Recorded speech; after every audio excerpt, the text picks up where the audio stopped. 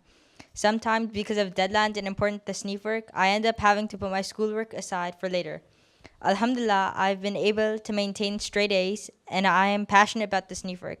My question is, should I finish my day's Tasneef work first before I start my schoolwork, or should I do my schoolwork first? Your first preference should be your studies. First you do your schoolwork, then Tasneef. First preference should be your school. After completing your study, education, when you have some good degree in any of the subjects you want to achieve, then the extra time you can give to Tasneef. Anyway, as a tifl, as a young boy, you can give time to Tasneef, but the first preference should be your studies. You make a chart, a timetable, that on school days, normally here in the West, out of 365 days, only 175 or something days you go to school. The remaining 175 days are free. So you can give some time during those days to your Tasneef work. But when the school is in session, then you should give preference to your school. Okay?